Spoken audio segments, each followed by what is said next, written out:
U.S. employment data shows that the jobs market strengthened with the biggest advance since the start of this year, with 336,000 new jobs added just in September. This was wildly larger than any estimates and any expectations about the jobs market, especially with a lot of people starting to talk about the economy being on the brink of recession. This stoked new fears about inflation, and then the Fed raising rates to fight that inflation that those new jobs may cause, looking at the economy as just unstoppable. But when you dig into the details just a little bit, you find that these jobs numbers are not all that they seem. And in fact, the real jobs data may be sending a completely opposite signal than what this blowout 336,000 jobs numbers is sending. So here's what the mainstream is not telling anybody about this jobs data. There are two very different reports that communicate what the jobs situation is like in the United States. This first number that showed a gain of 336,000 jobs in September, which again was the largest advance since the start of 2023, is calculated by asking companies how many employees they have. So first I would go to McDonald's and I would say, how many employees do you have this month?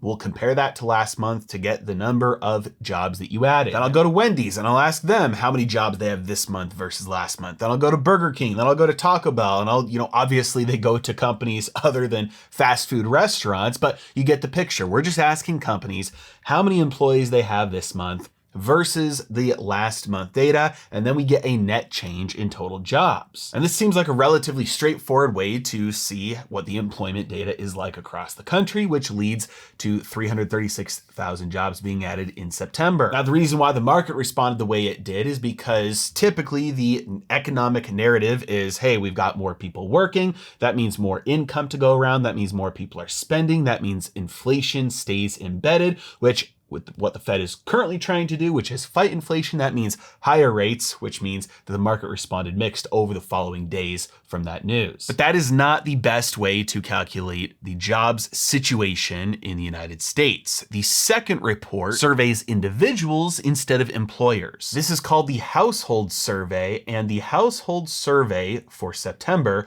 showed only 86,000 jobs added. So when we go to companies, it looks like 336,000 jobs were added, but when we ask individuals, it looks like only 86,000 jobs were added. Why is this number so different, and where is this disconnect? Well, unfortunately, the answer is multiple jobs. Because when you have somebody who works at McDonald's and they also work at Taco Bell and maybe they also work at Wendy's, that looks like 3 jobs from the regular establishment survey. But it's the exact same person working at 2 or 3 different companies. So ask yourself this: do those jobs represent a sign of a strengthening or even a recovering economy, or do those additional jobs represent severe weakness in household economics? I will make the case, and will show even more data throughout the rest of this video, that it proves the latter. The jobs market right now, including the other data that we're going to look at, shows extreme struggling households right now,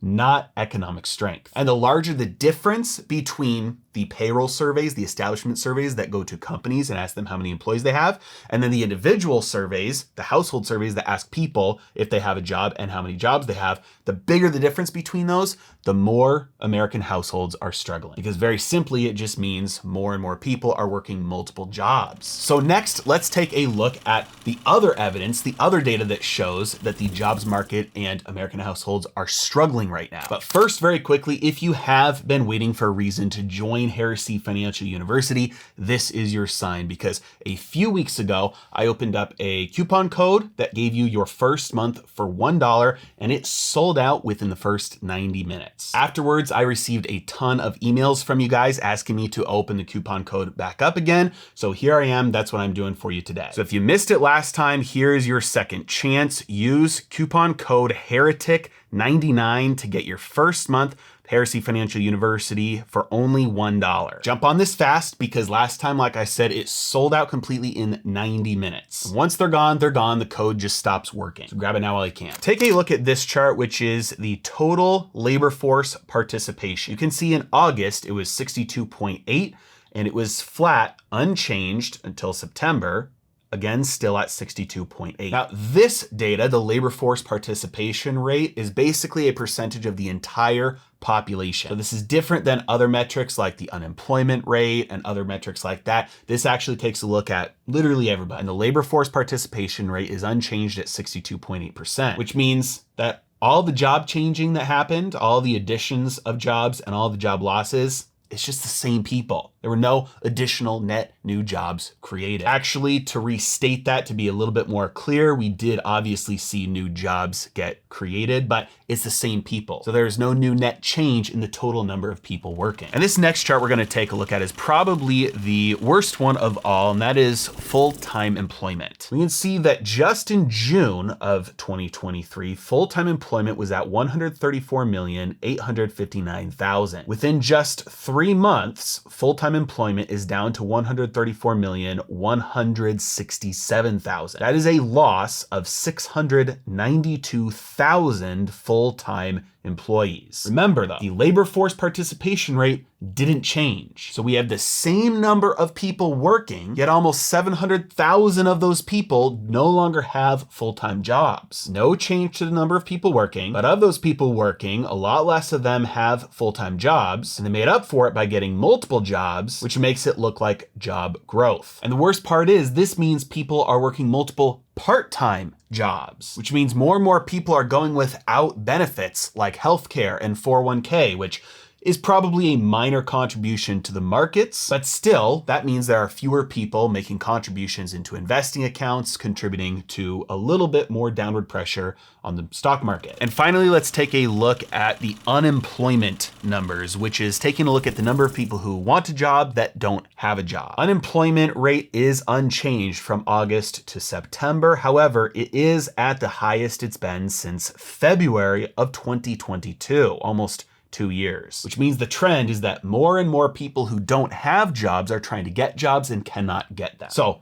let's put this all together. Number one, you have people who are losing their full-time jobs and the benefits associated with that. Number two, you have those people and others replacing full-time employment with 2 or even 3 part-time jobs. And the markets are responding as if that's good news, a healthy economy. In reality, this is a sign of struggling households, not economic strength. Now, there is an argument out there saying that this does not necessarily represent economic weakness because the economy can still support 2 to 3 jobs per person. It doesn't matter if people are working 15 hours a day or 6 hours a day, they still have the income that they need. And while that is true from a short-term perspective and just looking at the income that households need, it is not the case that that is a sign of economic strength. Real economic growth that happens over long periods of time is people being able to get more for less. This is what has always happened throughout human history. It takes less and less of a human cost to get the things that we want and need. If you compare today to 500 years ago, 1,000 years ago, 5,000 years ago,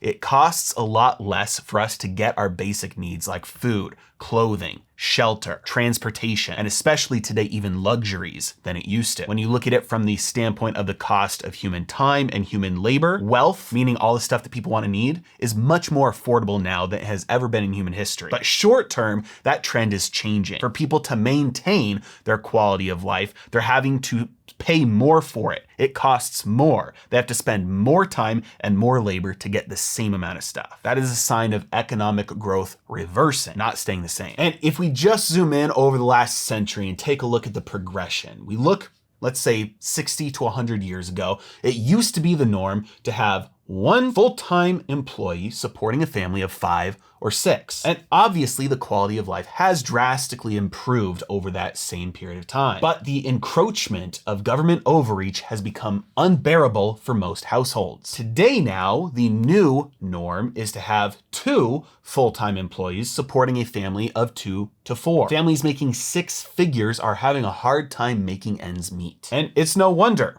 when half your income is taken by Uncle Sam, and the other half goes to service your massive pile of debt. Over the last century, the government has convinced American households to send our wives and mothers to work full-time careers so that they can tax a workforce that is twice the size, and send our kids to public schools so that they can be indoctrinated. But now, even that is not enough. People are picking up second and third jobs just to make ends meet. Families with 2 full-time jobs making well above 6 figures trying to start side hustles just to have some extra income to afford the bills. And people who are not even as fortunate as that, losing their full-time jobs and having to pick up multiple part-time jobs and lose the benefits as well. This is not how recessions start. This is how depressions start. To take it one step even farther, this is how economies break. When you stretch families to their breaking point. This is even sometimes how revolutions begin. How much more weight can the American household bear from the boot of Uncle Sam on its neck? I hope we don't have to find out. And this is the heart of why I do what I do, because more than anything, I want you to be as wealthy as possible, because men pushed by desperation can become cruel. But the skills and the power to create wealth, on the other hand, give you the tools that you need to provide for those who you're responsible for. It allows you to serve those whose needs you feel called to serve. And with enough of us at the helm, we can turn this ship around. This is why I run Heresy Financial University, to teach you how to make as much wealth as possible, which for most of you will be tens to even hundreds of thousands of dollars more than what you're making right now, all for only $99 per month. And until the code runs out, you can get your first month for just $1. Click the link in the description below, use code HERETIC99, start making more money investing today. As always, thanks so much for watching. Have a great day.